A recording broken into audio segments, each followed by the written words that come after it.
합독하여 읽도록 하겠습니다. 7절부터 12절까지입니다. 시작. 옛적 이스라엘 중에는 모든 것을 모르거나 교환한 일을 확정하기 위하여 사람이 그 신을 벗어 그의 이웃에게 주더니 이것이 이스라엘 중에 증명하는 전례가 된지라. 이에 그 기업 물을 자가 보아스에게 이르되 내가 너를 위하여 사라 하고 그의 신을 벗는지라. 보아스가 장로들과 모든 백성에게 이르되 내가 엘레멜렉과 기럯과 말론에게 있던 모든 것을 나오미의 손에서 산 일을 너희가 오늘 증인이 되었고 또 말론의 아내 모압 여인 룻을 사서 나의 아내로 맞이하고 그 죽은 자의 기업을 그의 이름으로 세워 그의 이름이 그의 형제 중과 그곳 성문에서 끊어지지 아니하게 함이 매 너희가 오늘 증인이 되었느니라 하니 성문에 있는 모든 백성과 장로들이 이르되 우리가 증인이 되나니 여호와께서 내 집에 들어가 여인으로 이스라엘 집을 세운 라헬과 레아 두 사람과 같게 하시고 내가 에브라에서 유력하고 베들레헴에서 유명하게 하시기를 원하며 여호와께서 이 젊은 여자로 말미암아 내게 상속자를 주사 내 집이 다말이 유다에게 되어준 베레스의 집과 같게 하기를 원하노라 하니라. 아멘. 여러분, 우리가 함께 읽은 본문의 말씀 중에 여러분 11절 말씀을 보면 성문에 있는 모든 백성과 장로들이 이르되 우리가 무엇이 되었다 말합니까? 증인이 되었다 이렇게 고백하고 있죠. 그래서 오늘 설교 제목도 이 본문을 따서 우리가 증인입니다 라는 제목으로 이렇게 말씀을 나누기를 원합니다. 그리스도 교부이자 성인인 아타나시우스라는 사람이 있습니다. 이 사람은요, 그 당시에 우리가 믿고 있고 우리가 또한 동일하게 사도신경으로 고백하고 있는 삼위일체 교리를 주장하다가 아주 큰 어려움을 당한 대표적인 인물인데 그 시대에는 예수님은 하나님이 아니라 그저 어떤 성인에 불과하다 이러한 어떤 잘못된 신념을 가득한 그러한 시대였기 때문입니다. 그래서 다른 교부들은 삼위일체론을 주장하는 그를 비웃기도 했고 때로는 협박도 했고 또한 그를 거의 사회적인 왕따를 시키기도 했습니다. 그렇게 사람들은 아타나시우스를 향해서 온 세상을 네가 반대하니까 너의 생각이 틀렸다. 그것을 너는 인정해라 라고 이야기를 했는데 그때 아타나시우스가 어떻게 이야기를 했냐면 그렇다면 이제 내가 온 세상을 반대한다. 이렇게 이야기를 했습니다. 이처럼 아타나시우스가 당당하게 말할 수 있었던 그 이유가 여러분 무엇일까요? 그것은 바로 그가 알고 그가 믿었던 삼위일체의 교리가 진짜였고 진리였고 요즘 말로는 찐이었기 때문이죠. 뿐만 아니라 우리 예수님만이 성경에서도 우리에게 잘 가르치고 있는 이 예수님만이 우리의 길이요 진리요 뭡니까? 생명. 그렇기 때문에 이 예수님을 말고 예수님으로 말미암지 않고는 아버지께로 갈 자가 있습니까? 없습니까? 없다라는 것을 그가 확실히 믿었기 때문입니다. 그러니 이 바르고 정확한 진리에 대해 어떠한 타협도 하지 않겠다. 그러니 이 진리를 반대하는 이 온 세상을 내가 반대하겠다라고 이야기하며 살아간 것이죠. 이것이 참된 진리를 아는 사람, 참된 진리를 믿는 사람이 증인된 삶을 살아가는 삶임을 우리가 보게 되는 것입니다. 이러한 모습을 보면서 저는 설교를 준비하다가 우리 스스로 한번 자문해 봐야 되지 않겠나라는 생각을 해봤습니다. 여러분, 우리가 살아가고 있는 이 시대가 어떠합니까? 코로나19로 인해서 많은 혼란이 있습니다. 뿐만 아니라 이것으로 인해서 육체적인 아픔뿐만 아니라 또 정신적으로도 많은 어려움을 겪고 있는 것을 보게 되죠. 그리고 코로나19만이 문제가 아니라 포스트 모더니즘 시대 가운데 진리가 단 하나입니다. 산으로 올라가는, 저 정상을 가는, 천국을 가는 길은 하나밖에 없습니다 라고 이야기하면 사람들은 왜 이렇게 쪼잔하냐라고 이야기하는 그러한 시대가 되지 않습니까? 그런 이러한 시대 가운데 내 삶이 어떻느냐 하는 겁니다. 정말 내가 이 진리를 믿는다고 고백은 하지만 내 삶 가운데 적당히 비진리 가운데 나를 타협하고 있지는 않습니까? 오히려 본질적인 문제보다 비본질적인 문제에 내 생각과 나의 모든 것을 더 쏟고 있지는 않느냐 하는 것을 여러분 한번 생각해 보시기를 바란다는 겁니다. 오늘 본문에 여러분 이제 드디어 보아스가 공식적으로 이 나오미, 곧 엘리멜렉의 기업을 그리고 룻의 기업을 무르는 그러한 사람이 되는 것을 보여줍니다. 먼저 이 일이 가능하게 된 것은 우리가 앞선 내용에서 계속 살펴봤지만 나오미가 여호와로 말미암아 그 전능자 되시는 여호와로 말미암아 꿈을 꾸게 되었고 그 꿈을 자신의 자부인 며느리인 룻에게 전하고 그리고 그 룻은 그 꿈을 가지고 은혜를 잊기 위하여 나아가 그 보아스의 밭에 이르러 그 이제 보아스는 그 꿈을 이제 이루는 사람으로 나타나게 되지요. 그렇게 이제 룻과 보아스 그리고 이 나오미 세 사람의 합작품이 이루어지는 것을 우리가 보게 되지 않습니까? 여기에는 나오미가 만난 전능자 하나님에 대한 온전한 신앙이 누구에게 전수가 되죠? 룻에게 전수가 되지 않습니까? 뿐만 아니라 이 룻에게 믿음이 온전히 전수됐다라는 것을 잘 알 수 있는 것은 룻기 3장 6절 말씀에 그가 타작마당에서 타작마당으로 내려가 시어머니의 명령대로 다 하니라 이처럼 순종의 사람으로 살아갔다는 것을 우리가 보면 잘 알 수 있는 겁니다. 뭐 이러한 순종뿐만 아니라 이 보아스도 마찬가지지 않습니까? 이 보아스도 룻기 3장 18절 말씀에 보아스는 이 일을 성취하기 전까지 어떻게 하지 않는다 나오미가 얘기하죠. 쉬지 않을 것이다. 쉬지 않을 것이다. 이 여호와의 열심히 여러분을 이 구원의 자리로 예배의 자리로 부르신 것처럼 이 보아스도 그 기업을 무르기 위해서 쉬지 않고 그 구원의 일을 감당할 것이다 라는 것을 우리가 보게 되었고 또 지난주에 그렇게 또 살펴봤습니다. 이렇게 룻기 4장 4절과 5절 말씀에 보아스는 그 이름도 없는 아무개라는 이 사람에게 그 고엘 제도 그리고 유대 수혼법에 대해서 말을 합니다. 이에 처음으로는 그 기업 물을 자, 가까운 기업 물을 자가 흔쾌히 승낙을 하지요. 왜냐하면 이 시간이 지난 후에 상속자가 없다면 자연스럽게 그 엘리멜렉의 기업, 그 땅이 자기의 소유가 되기 때문입니다. 그런데 유대 수혼법, 즉 룻을 아내로 맞이하여서 엘리멜렉의 후손을 낳아야 한다고 이야기를 했을 때는 그가 내 기업에 무엇이 있을까요? 손해가 있을까 하여 그렇게 계산적으로 생각해서 그는 기업을 무르지 못하겠다 이렇게 이야기를 하면서 바로 보아스에게 기업을 물으라 이렇게 이야기를 했죠. 이제 보아스는 이 10명의 장로들 그렇게 합법적인 절차를 통해서 엘리멜렉의 기업을 무르는 것을 확정하게 됩니다. 더불어서 이제 룻과의 결혼도 선포하죠. 이를 통해 보아스와 룻이 결혼은 율법적으로나 사회적으로나 또 도덕적으로 아무런 문제가 없게 된 것입니다. 그렇게 보아스가 기업을 물을 자가 되면서 자연스럽게 이 일은 너무나도 순조롭게 진행이 되게 되죠. 이렇게 진행된 재판의 결과에 따라 더 가까운 기업 물을 자 아무개는 어떻게 합니까? 오늘 본문 말씀을 보니까 어떻게 하죠? 신을 벗어서 보아스에게 줍니다. 이것에 대한 이야기, 설명은 본문 7절에 잘 나와 있어요. 본문 7절 말씀. 7절 말씀 같이 다시 한번 읽어볼까요? 옛적 이스라엘 중에 시작. 옛적 이스라엘 중에는 모든 것을 무르거나 교환한 일을 확정하기 위하여 사람이 그 신으로서 그의 이웃에게 주더니 이것이 이스라엘 중에 증명하는 전례가 되었다. 이렇게 이스라엘의 전례가 되었던 그 신을 벗어서 보아스에게 줍니다. 그럼 이 신을 건네받은 이제 보아스는 이제 자신이 기업 물을 자가 된 것이지 않습니까? 이것을 어떻게 하느냐? 장로들과 그곳에 있는 모든 백성들에게 선포합니다. 그것이 본문 9절에서 10절까지의 말씀인데요. 9절의 마지막 부분에 여러분 보세요. 너희가 오늘 무엇이 되었다고요? 증인이 되었고, 그리고 10절의 마지막 부분에도 보면 너희가 오늘 증인이 되었느니라 라고 이야기하고 있습니다. 지금 이 보아스의 말을 통해서 무엇이 강조되고 있습니까? 당신들이 증인이 되었다라는 것을 강조하고 있죠. 이렇게 보아스가 그 일에 증인이 되었음을 강조합니다. 여러분 왜 이처럼 증인된 것을 강조할까요? 이것이 바로 진짜이기 때문이지 않습니까? 사실이기 때문이지 않습니까? 그리고 뿐만 아니라 무엇보다도 하나님의 말씀을 따라 하나님의 율법을 따라 진행된 일이기 때문에 반드시 증인이 필요한 일이기 때문에 그는 이렇게 증인되었음을 강조하고 있습니다.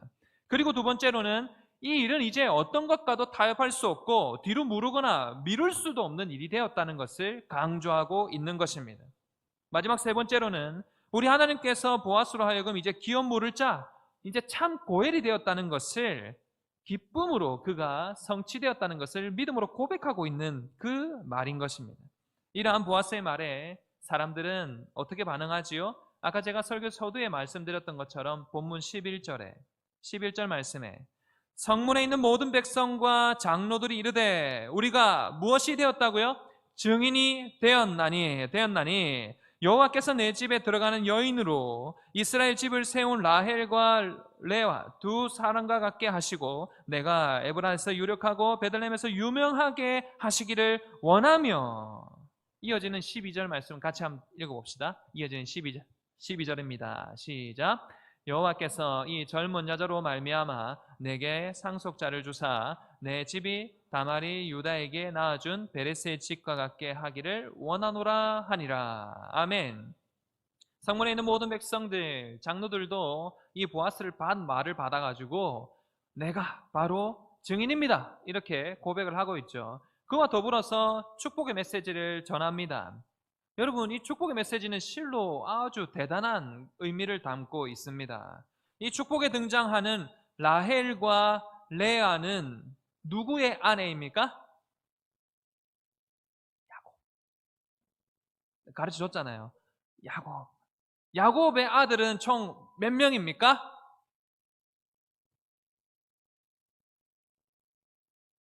몇 명이에요? 예? 다 무피권 범죄자입니까? 12명. 12명이죠. 이 아들은 또 뿐만 아니라 그것으로 끝나지 않아요. 이 12명의 아들은 무엇을 이룹니까? 12지파를 이루게 됩니다. 한마디로 엄청난 공동체를 이루게 되는 것이죠. 그렇게 이는 룻이 라헬과 레아와 같다는 축복은 이 이스라엘의 시조였던 이 야곱처럼, 이 야곱의 아들들처럼 그가 이제 그가 잉태하고 태어나게 될 이 오벳이 그러한 사람이 되기를 바란다라는 축복이에요. 그런가 하면 다말이 유다에게 낳아준 베레스의 집같이 되기를 원한다라는 축복, 이것도 마찬가지입니다. 룻을 통해서 새로운 이스라엘이 세워지기를 간절히 소망하는 것 동시에 그들이 바라던, 여러분, 그가 바라던 무엇이 태어나기를 간절히 원하는 겁니까? 사사시대는 무엇이 없어요? 왕이 없잖아요. 이제 왕이 태어나기를 간절히 소망한다라는 축복의 메시지가 여기에 담겨 있는 것입니다. 그렇게 여러분, 우리가 누군가를 축복할 때에 반드시 하나님의 약속과 하나님의 말씀을 토대로 근거하여 축복해야 됩니다. 그저 이 세상에서 좋은 말로 축복하는 사람들이 아니에요. 우리는 하나님의 말씀에 근거해서 축복하고 하나님의 말씀에 근거해서 기도하는 사람들이라는 것을 여러분 꼭 기억하시기를 바랍니다. 그렇기에 사랑하는 여러분, 이 사실이 너무나도 중요하기에 다시 한번 여러분 묻기를 원합니다. 이 룻기의 시대적 배경이 언제라고요? 사사시대입니다. 이제 목소리가 좀 들려요. 사사시대예요. 이 사사시대의 전형적인 모습은 왕이 없다는 거예요. 자기 소견에 옳은 대로 살아가는 거예요. 그런데 이러한 시대적인 상황 가운데, 이처럼 타락한 시대 가운데 백성들과 장로들은 이 룻과 보아스를 통해서 이제 이스라엘이 새로워지기를 간절히 소망하는 거예요. 뿐만 아니라 이스라엘을 이제 이끌 왕이 태어날 것을 축복하고 있으니 여러분, 이것은 어마어마한 축복인 것이죠. 성견지명이 있는 축복이지 않습니까?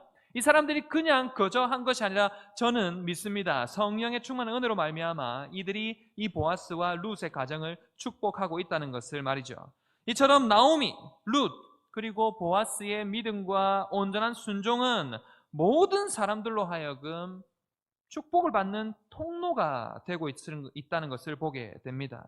왜냐하면 그 당시 이들만이 하나님의 말씀대로 살아간 대표적인 인물이잖아요.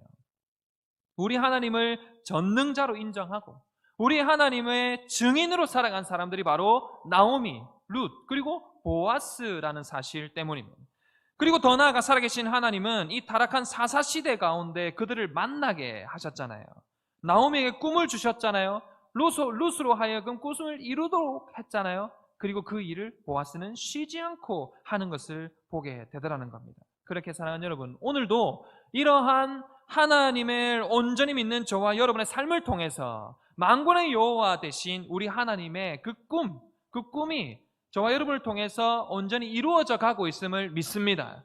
그렇게 여러분들은 무엇을 근거로 살아야 되냐? 이 꿈을 근거로 살아야 된다는 거예요. 이 말씀을 근거로 살아야 된다는 거예요.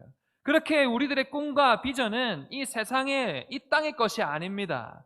그리고 우리의 양식도 이 땅에 없어질 것이 아닙니다.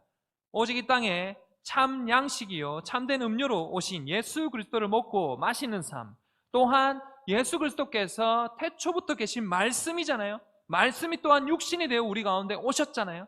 그러니 그 예수 그리스도의 그 증인된 삶을 우리는 오늘도 살아가야 한다는 것이죠. 그렇게 오늘 보아스가 강조한 이 증인이라는 거예요. 그리고 그 증인을 말했을 때 그 장로들과 백성들이 오늘 내가 바로 증인입니다 라는 이 고백, 저와 여러분들의 고백이 되어야 되는 것입니다. 사랑하는 여러분, 우리는 이 증인이라 했을 때 증인은 어떤 사람입니까? 이 증인은 사전적인 의미를 찾아보니까요, 어떤 사실을 증명하는 사람. 어떤 무엇을요? 사실을 증명하는 사람. 한마디로 사실이 아닌 것을 증명하는 사람이 아니라, 허구나 거짓이 아니라 내가 보고 내가 들은 진실과 사실을 있는 그대로 증거하는 사람이 바로 증인이라는 겁니다. 여러분, 이 사전적인 의미를 모르는 사람이 있습니까? 우리는 다 알죠. 또한 이 증인이라는 영어 단어는 witness라고 합니다. 어때, 발음 좀 괜찮습니까? witness. 예. 경상도 사람이 영어를 하면 경상도 억양이 나온다고 하는데, 이것을 영어 사전을 찾아보니까요, 명사로 그리고 동사로 쓰이는데 똑같이 쓰이더라고요. 똑같은 형태더라고요. 목격자나 증인으로도 해석이 되지만 목격하다라는 동사로도 해석이 되는 단어더라고요. 물론 문장 속에서 어떻게 쓰이느냐에 따라서 그 쓰임새가 다를 수 있습니다. 해석이 될 수가 있는데, 저는 이것을 보면서 어떤 생각이 들었냐면, 우리는 명사로도 증인이 맞지만 우리는 동사로서의 증인된 것이 더 강한 의미가 가진 사람들이라는 것을 깨닫게 됐어요. 무슨 말인가요? 우리는 그저 멈춰져 있는 사람들이 아니라는 거예요. 내가 바로 증인입니다, 이것으로 끝나는 사람들이 아니라 내가 증인된 것을 나타내는 삶을 살아가야 된다는 거예요. 여러분은 명사가 아니에요. 여러분은 동사의 삶을 늘 살아가야 하는 것을 우리는 성경을 통해 잘 깨닫게 되지 않습니까? 곧 오늘 보아스가 장로 10명과 그 자리에 앉아있는 백성들에게 이 기업을 모르는 일에 증인되었음을 선포했습니다. 그리고 그들 또한 오늘 내가 바로 증인이 되었습니다 라고 고백했습니다. 그 순간 그들은 명사로서의 증인이 된 것이죠. 그런데 이 일은 이것으로 끝이 아닙니다. 이제 앞으로 이루어가야 될 모든 하나님의 일에 대한 무엇이 되는 것이죠? 증인이 되는 일이기에 명사로서 끝나는 인생이 아니라 동사로서의 이 증인의 삶을 살아가야 한다는 겁니다. 우리의 삶도 마찬가지잖아요. 과연 내가 어떤 사람인지에 대한 정확한 신앙 고백이 있는, 정확한 선포가 있는 사람이라면 가만히 있는 사람이 아니에요. 여러분들, 하나님께서 가만히 계신 분입니까? 가만히 계신 분이 아니라 지금도 열심히 저와 여러분을 이끌고 계신 줄로 믿습니다. 어디로요? 선한 길로. 하나님께서 여러분들 각자를 위해 예비하신 선한 길로 지금 이 순간에도 하나님은 열심을 내고 계시잖아요. 그래서 예수님께서 말씀하시죠. 우리 아버지께서 일하시니 나도 어떻게 한다고요? 일한다. 그러니 이 말씀을 그대로 받는다면 아버지께서 일하시니 나도 일한다. 그리고 우리가 그 예수 그리스도의 증인이라면 오늘도 그 예수 그리스도와 그 아버지를 위해 우리도 일한다. 여러분, 그러한 고백이 우리 가운데 있어야 된다는 겁니다. 예, 저는 개인적으로 제 이름은 장세영이에요. 그리고 목사로도 불립니다. 저마다의 이름이나 직분 우리는 있지만 우리에게 공통된 이름이 있잖아요. 그것은 무엇입니까? 바로 성도라는 이름입니다. 또한 우리는 그리스도인이라는 이름을 가지고 있습니다. 그렇게 여러분, 성도는 누굽니까? 그렇게 그리스도인은 누구를 그리스도인이라고 말합니까? 저기 부처 앞에 가서 절하는 사람 앞에 그 사람은 그리스도인입니다 얘기하지 않잖아요. 우리는 분명한 신앙 고백을 가진 사람들입니다. 한번 따라할까요?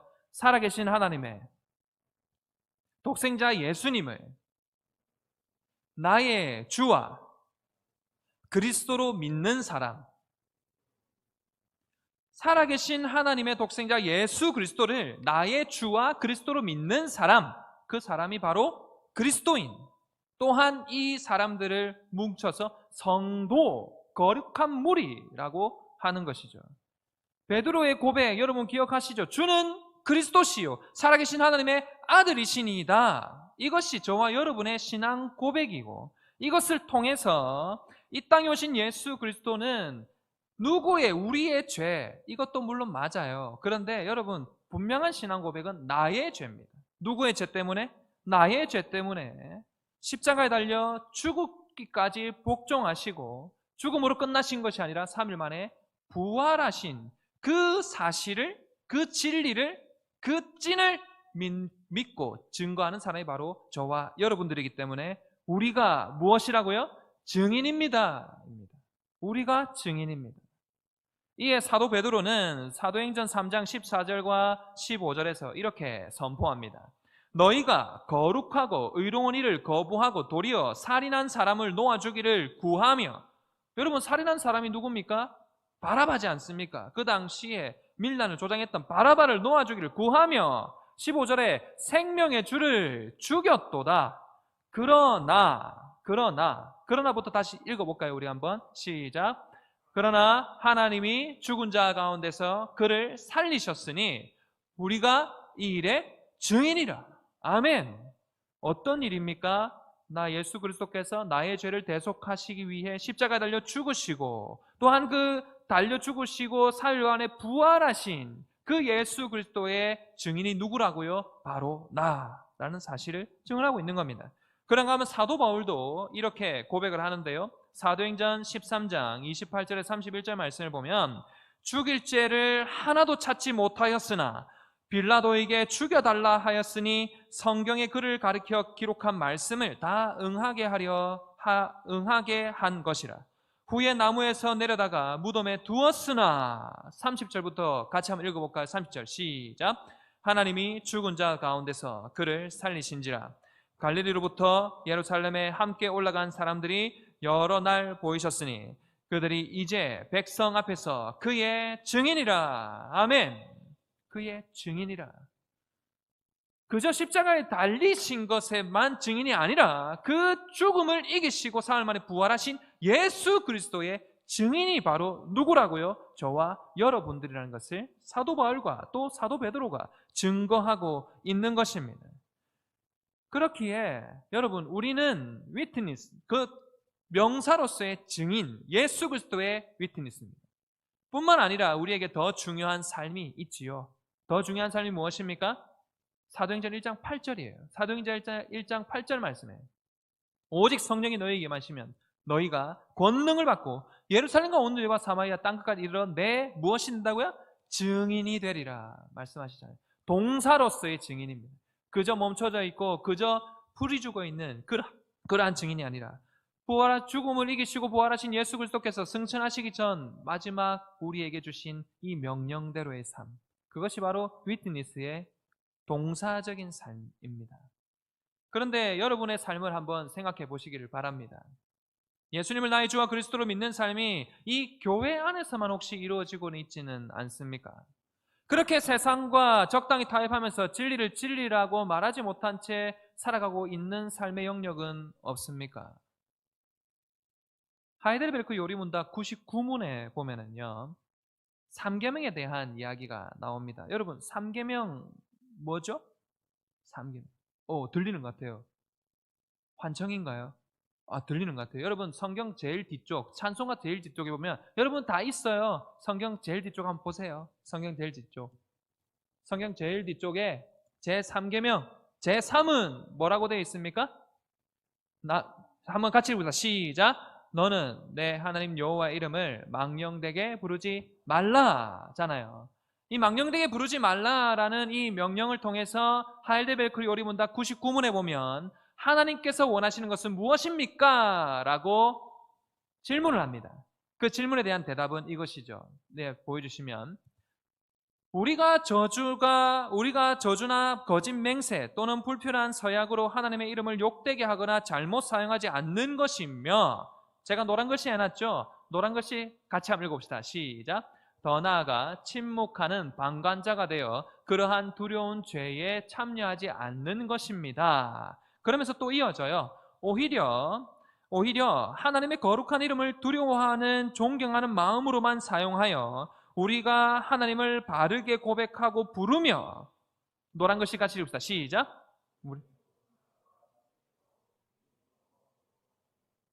아멘. 자, 여러분, 이처럼 우리의 모든 말과 행동, 이것을 통해서 어떻게 하는 것이요? 그분이 영광을 받으실 수 있도록, 동사잖아요. 우리의 삶으로 그분이 영광을 받으실 수 있도록 하는 것이 삼계명을 지키는 거래요. 그저 입술로만이 아니라 우리의 행위로 지키는 것을 그렇게 이야기하고 있습니다. 이러한 삶에 대해서 어떤 목사님은 이렇게 표현하더라고요. 하나님을 남기는 인생. 내가 어느 자리에 있든지 내가 남기는 것은 하나님이어야 한다라는 것을 고백하시더라고요. 이게 저도 약 1년 전에 제가 작년 11월 달에 이제 부임을 했는데요. 그때 부임 설교로 빌립보서 1장 12절에서 26절 말씀으로 무엇을 남길 것인가 라는 제목으로 이 말씀을 나눈 적이 있습니다. 혹시 기억하는 분이 있을지는 모르겠는데 이 설교의 핵심은 빌립보서 1장 20절에서 21절이에요.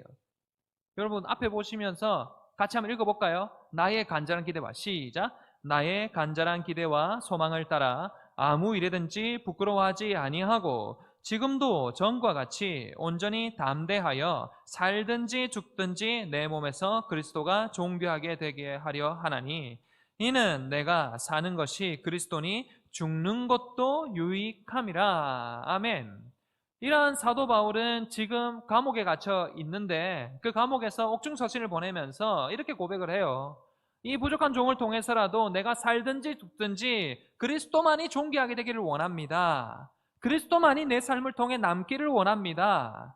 정말 나는 죽고 예수 그리스도께서만 살아가시는 그러한 삶이 되기를 원합니다. 라는 이 고백을 사도 바울이 했고 또한 제가 이 본문으로 오늘 이 안행일신교회를 섬김에 있어서도 마찬가지로 목사가, 교육자가 이러한 교육자와 이러한 목사가 되어서 정말 하나님을 남기는 인생, 하늘께 영광을 돌리는 인생이 되기를 간절히 원한다. 이렇게 부임 설교를 했었어요. 정확하게 11개월이 지나고 있는 지금 나의 삶을 되돌아봤을 때 참 이러한 고백, 이러한 결단이 참 무색하다, 좀 어떻게 보면 좀 부끄러운 쪽도 많이 있었다라는 생각들도 하게 됩니다. 왜냐하면 하나님이 아닌 내가 남는 삶을 살아온 적도 은연중에 많이 있었던 것을 보게 됐거든요. 내가 더 많은 관심을 받고 내가 더 많은 그 수고에 대접을 받기를 원하는 그런 마음들이 여전히 남아있는 이 설교를 준비하면서 참 많은 회개와 다짐을 다시금 하게 됐습니다. 내 인생은 그리스도만이 남는 인생, 내 인생은 하나님만이 남는 인생. 그런데 이러한 삶의 모습 저뿐만 아니라 아마 여러분들의 삶 가운데도 있지 않을까 하는 생각을 해봅니다. 그리고 가까운 여러분 자유공원 가봐도 배달 음식을 시켜 먹으면 그 먹고 남은 음식물 쓰레기 또한 각종 일반 쓰레기들이 널브러져 있는 것을 많이 보게 되죠. 우리가 머문 자리는 아름다워야 된다라는 것이 화장실의 문구가 아니라 우리의 삶이 그래야 되지 않습니까? 시장을 가거나 물건을 살 때도 종종 어떻게 하면 돈을 좀 더 남길까? 어떻게 하면 좀 더 깎을까? 정말 이런 우리의 심리를 또 보게 된다는 것이죠. 하지만 그보다 우리가 정말 더 행복하게 생각해야 될 일은 무엇이냐? 나의 모든 말과 나의 모든 행동을 통해 하나님이 남는 삶. 그것이 바로 저와 여러분이 예수 그리스도의 증인으로, 동사로 살아내는 삶이라는 것을 꼭 기억하시기를 바랍니다. 그리고 뿐만 아니라 하이델베르크의 요리문답 아까 읽었던 99문에 이 또한 두려운 죄를 참여한다. 이것이 무엇이냐면 하나님을 욕하고 예수님을 비방하는 자들 앞에서 침묵하는 방관자로 사는 것도 삼계명을 어기는 것이라고 이야기를 해요. 곧 하나님을 믿는 내가 하나님을 욕하고 비방하는 자들 앞에서 이 진리와 이 본질에 대해서 그저 침묵하고 방관하는 사람으로 살아가는 것, 그것은 또한 삼계명을 어기는 사람이라는 것을 가르쳐주고 있는 겁니다. 그렇게 사랑하는 여러분, 무엇보다도 중요한 것은 하나님을 바르게 고백하는 우리의 신앙 고백입니다. 우리의 신앙 고백. 바로 오늘 장로들과 모든 백성들이 내가 바로 증인입니다 라고 이야기했던 것처럼 우리도 그 사실에 대한 증인으로서의 삶, 증인으로서의 고백이, 바른 고백이 있어야 된다라는 것이죠. 그래서 한 번 더 되새겨 볼까요? 그리스도인이 누구라고요? 살아계신 하나님의 독생자 예수 그리스도를 나의 주와 그리스도로 고백하고 믿는 사람입니다. 우리의 모든 말과 행실을 통해 오직 그렇게 주님만이 영광 받으시는 그러한 삶을 살아가시는 저와 여러분의 삶이 되시기를 간절히 소망합니다. 이러한 상대적인 어떤 진리 또한 비진리가 넘쳐나는 이 세상 가운데 우리는 아타나시우스처럼 더더욱 진리만을 사수하는 삶을 살아가야 될 줄로 믿습니다. 세속주의나 정말 혼합주의나 물질 만능주의나 그리고 무한이기주의는 여러분 우리 주변에서 너무나도 자연스럽게 접하는 것들이 되지 않았습니까? 그러나 이런 것들로 인해서 우리의 연약한 신앙을 흔들기에 너무나도 충분합니다. 운전을 하다가 보면은 보행자가 많지 않은 편도 1차선 건널목 하나를 있는 그 신호를 지키잖아요. 그러면 뒤통수가 왠지 모르게 따가워요. 빨리 안 가느냐고.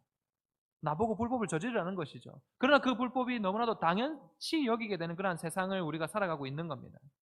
바른 것을 사수하고 바른 것을 지킨다 하면 많은 사람들이 비웃고 때로는 협박까지 하는 그러한 시대를 우리가 살아가고 있습니다. 아타나시우스가 바른 교리인 삼위일체 교리를 많은 사람들에게 선포했을 때 예수님이 이 땅에 오신 유일한 구세주이십니다. 유일한 하나님의 아들이십니다. 그는 하나님이십니다라고 선포했을 때 세상이 여전히 그를 비웃고 있었던 것처럼 지금 이 시대도 그러한 시대가 되어가고 있지 않습니까? 정말 저는 지난 3년 안해신교회 오기 전 3년 동안 교목으로 섬기면서 체프를 종종 인도를 한 적이 있습니다. 그 체프를 가운데 고등학교 남자 학생들만 한 1000명 가까이 이렇게 앉아 있는데 정말 신내가 많이 나요. 신내가 많이 나는데 근데 그 친구들 중에 한 2% 정도도 안 돼요. 복음화율이.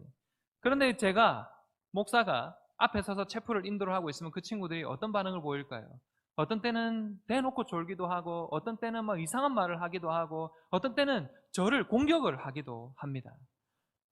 그런 가운데 제가 있으면서 묵상을 하면서 생각을 하면서 있을 때 이러한 찬양이 제 오늘 함께 나눌 찬양인데요. 세상 유혹 시험이 내게 몰려온다고 해서 내가 예수 그리스도의 증인된 삶을 포기할 수 있겠는가?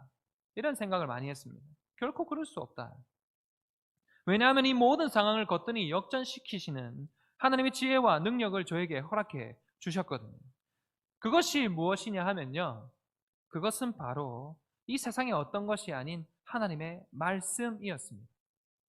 제가 처음에 이 아이들의 이목을 집중시키기 위해 연예인 이야기도 하고 세상적 재밌는 이야기도 많이 했어요. 그런데 그것은 아주 한시적이고 일시적인 그냥 집중시키는 그것에 불과했어요.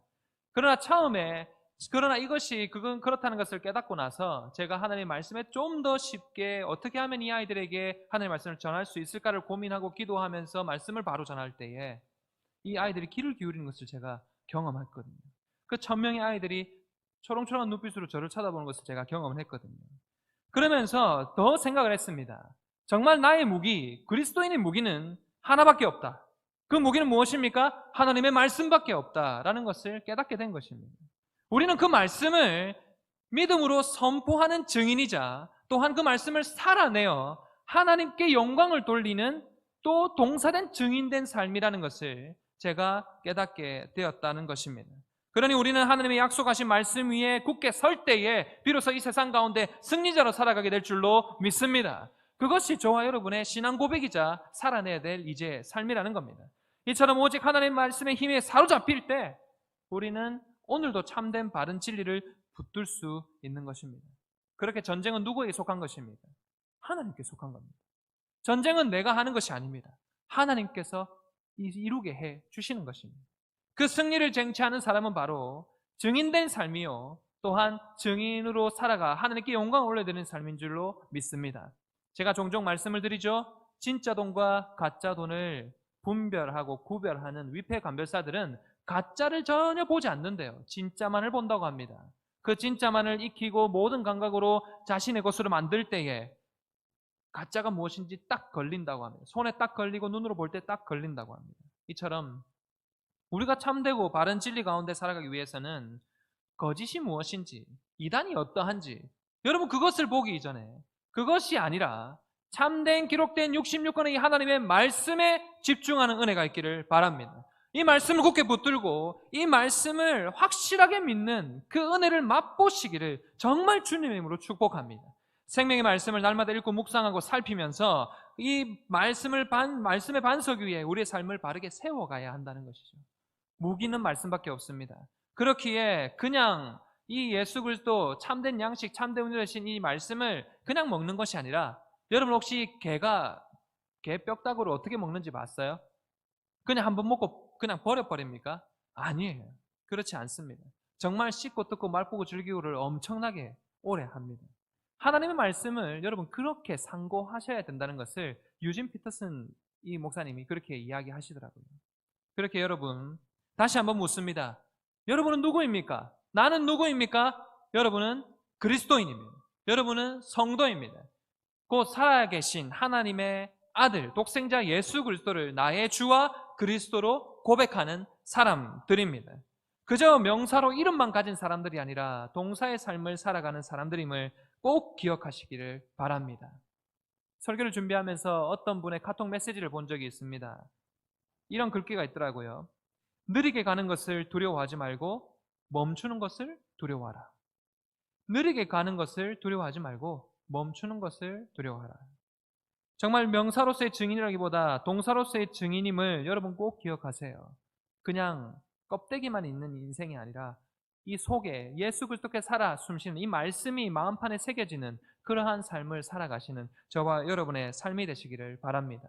이러한 마음으로 우리 한번 설교 제목 가지고 한번 고백해 볼까요? 따라합시다. 우리가 증인입니다. 다시 한번 더요. 우리가 증인입니다. 또 이렇게 고백합시다. 내가 바로 예수님의 증인입니다. 그렇게 예수님의 증인입니다. 이 삶은요, 어떤 삶이냐? 사도행전 4장 12절에 다른 이로서는 구원을 받을 수 없느니 천하 사람 중에 구원받을 만한 다른 이름을 우리에게 주신 일이 없음이라. 다른 이름 없습니다. 오직 예수 그리스도 그 이름 하나밖에 없습니다. 오직 그 예수님만이 아버지께로 가는, 천국으로 가는 유일한 생명길인 줄로 믿습니다. 이것이 또 갈라디아서 1장 7절에 다른 복음은 없나니 다만 어떤 사람들이 저희를 교란하여 그리스도의 복음을 변하게 하려 함이라. 다른 복음 없습니다. 오직 예수님만이 우리의 생명의 주님이 되신 줄로 믿습니다.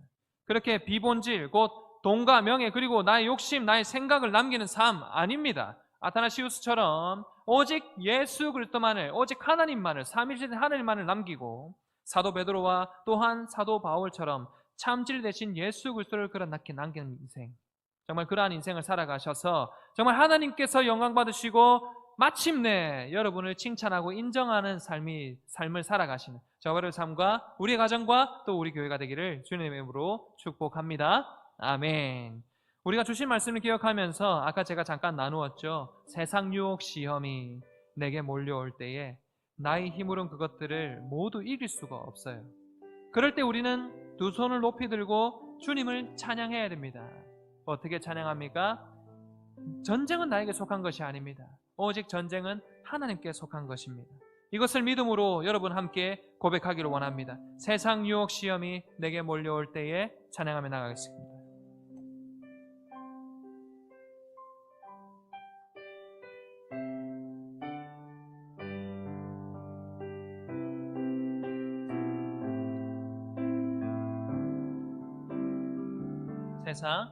세상의 유혹 시험이 내게 몰려올 때에 나의 힘으론 그것들 모두 이길 수 없네. 거대한 폭풍 가운데 위축된 나의 영혼 어찌할 바를 몰라 머뭇거리고 있을 때 주를 찬양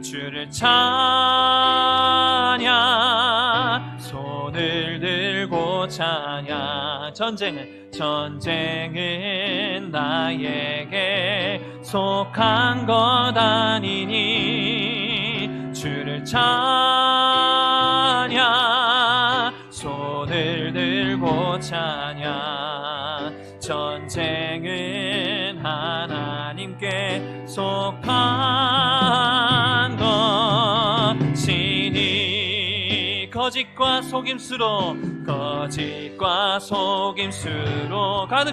가득 찬 세상에서 어디로 갈지 몰라 머뭇거리고 있네 공중의 관세 잡은 자 지금도 우리들의 실패와 절망으로 넘어뜨리려 하네. 여러분 그럴 때 어떻게 한다고요? 주를 찬양 손을 들고 찬양 전쟁 나에게 속한 것 아니니 아멘. 주를 찬양 손을 들고 찬양 전쟁 하나님께 속한 것이 3절 부릅시다. 주위를 둘러보며 아무도 없는 믿음의 눈을 들면 보이는 분 계시네 아멘. 지금도 내 안에서 역사하고 계신 믿음으로 고백합시다. 사망과 어둠의 관세 물리치신 예수님 아멘. 주를 찬양 손을 들고 찬양 전쟁은 나에게 속한 것 아니니 주를 찬양 손을 들고 전쟁은 하나님께 속한 것. 여러분 손을 들고 찬양할까요? 주를 찬양 손을 들고 전쟁은 나에게 속한 것 아닙니다. 간 것 아니니 주를 찬양 손을 들고 전쟁은 하나님께 속한 것이니 내가 주인 삼은 모든 건 내려놓고 내 주 대신 주 앞에 나가 내가 사랑했던 모든 건 여러분 믿음으로 고백합시다. 주님만 다시 한 번 더요. 내가 주인 삼은 모든 건 내려놓고 내가 주인 삼은 모든 건 내려놓고 내 주 대신 주 앞에 나가 내가 사랑했던 모든 건 우리 믿음으로 주님만 사랑해 아멘. 주 사랑 거친 풍랑에도 깊은 바다처럼 나를 잠잠케 해. 주 사랑 내 영혼의 반석 그 사랑 위에 소리 주 사랑 거친 풍랑에도 깊은 바다처럼 나를 잠잠케 해. 주 사랑 내 영혼의 그 사랑 위에, 그 사랑 위에 서리.